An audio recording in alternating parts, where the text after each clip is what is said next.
students, this is our second class of history and we have previously learned about introduction of history.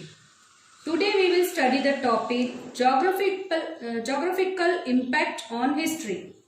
So let's start the geographical region of history, impact of history. See, page number 5. Previously we have studied about the history. Second topic is geographical impact on history. Okay, so let's start. The geography of a region influences the history. Of course, in the case of India also, the geography of the subcontinent has greatly influenced its history. Means एक geographical area की geography effect भी history पर रहती है, उसका effect भी history पर रहता है. इंडिया के केस में भी महाद्वीपों पर इफेक्ट रहता है और हिस्ट्री को बहुत इफेक्ट भी करता है.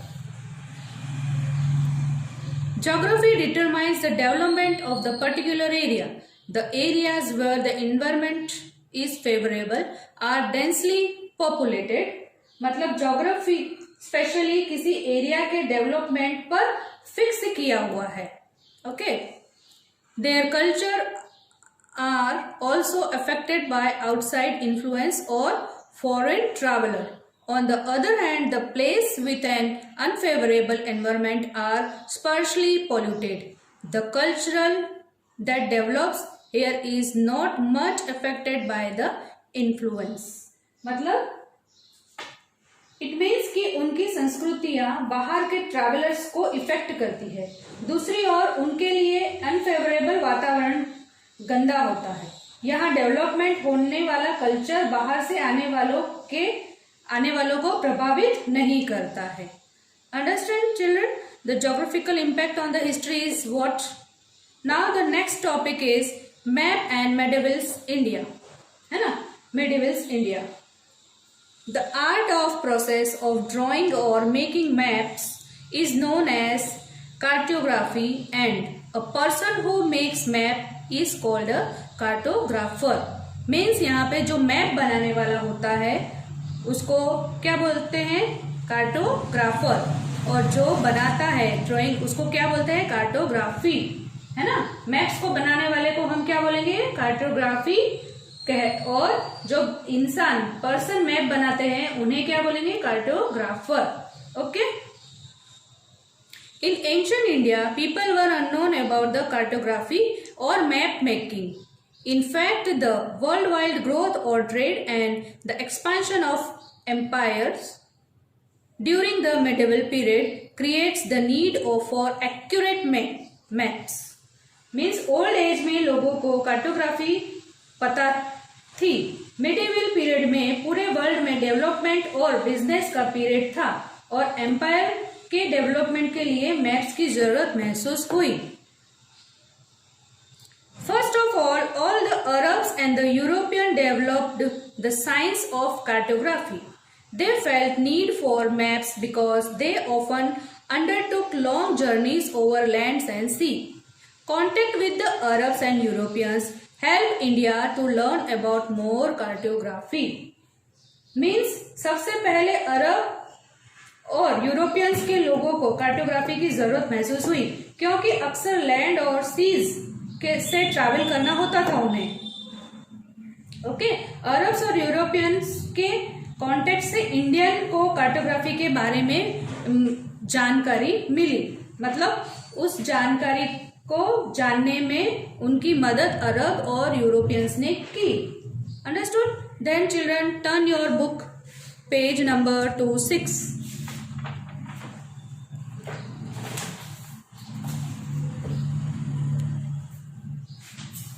We will read page number 6.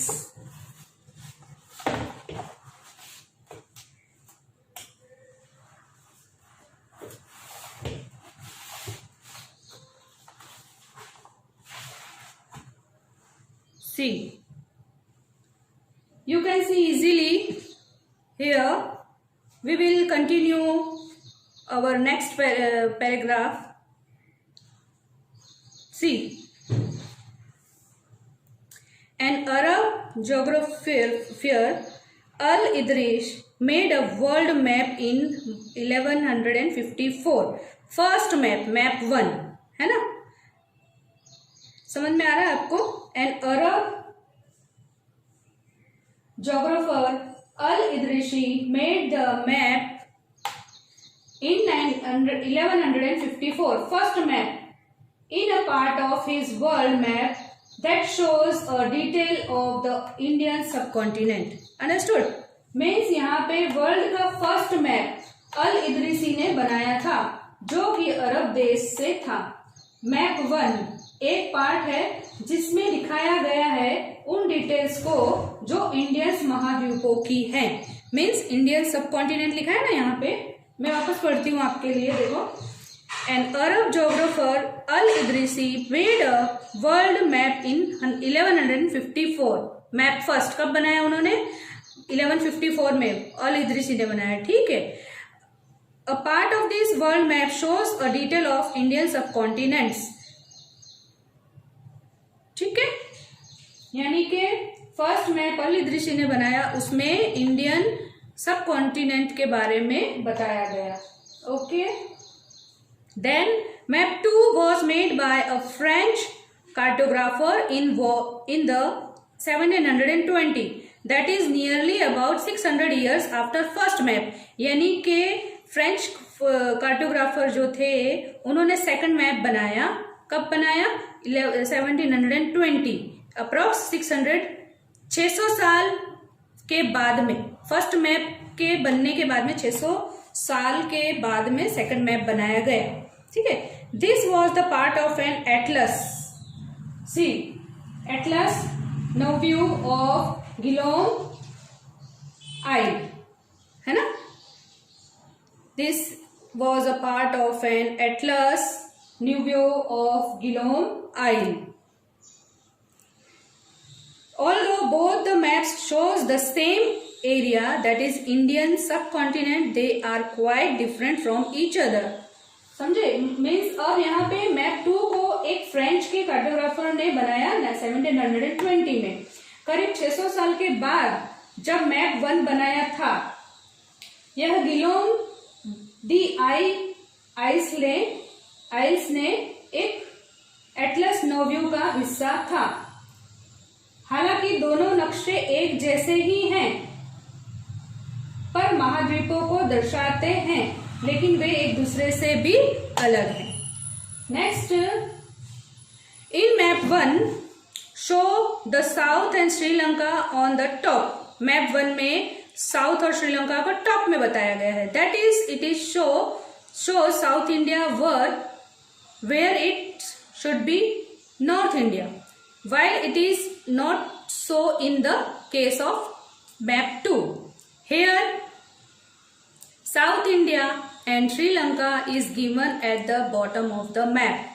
Okay, it means अब map 1 में ये दिखाया गया है कि टॉप में साउथ इंडिया है. मीन्स मैप 1 में साउथ इंडिया को टॉप पे बताया गया है, जहां से उत्तर भारत यानी कि नॉर्थ इंडिया होना चाहिए. जबकि मैप 2 में जो मामले में ऐसा नहीं है, यह साउथ इंडिया को और श्रीलंका को मैप के नीचे दिखाया गया है. Understood? In map 1 place names are marked in Arabs and some well known names are spelled differently while at the time of formation of the map 2. Information about the subcontinent has changed considerably. Map 2 is here more familiar to us. मतलब कि map 1 में सारी जगहों के नामों को अरबी में पॉइंट आउट किया गया है और कुछ फेमस नेम को अलग अलग तरीके से लिखा गया है, जबकि मैप 2 के बनाते समय उपमहाद्वीपों के बारे में जानकारी काफी बदल दी गई थी. मैप 2 हमारे लिए ज्यादा फेमिलियर है. Okay.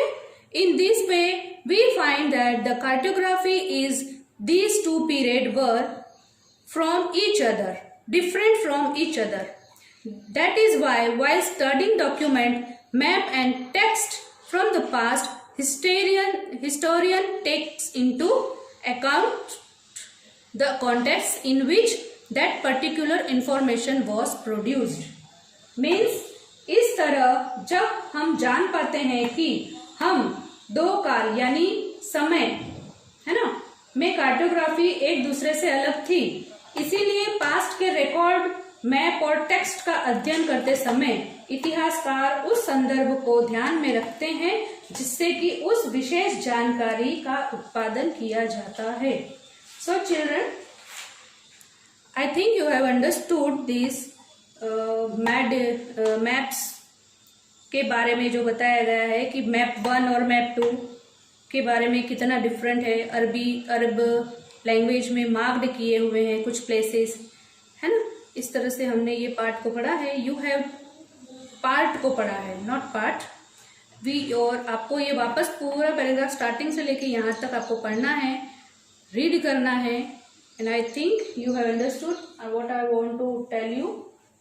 And after we will meet you in the third video with the topic changing names of the subcontinent and the time frame in the history. Okay, till then, bye bye.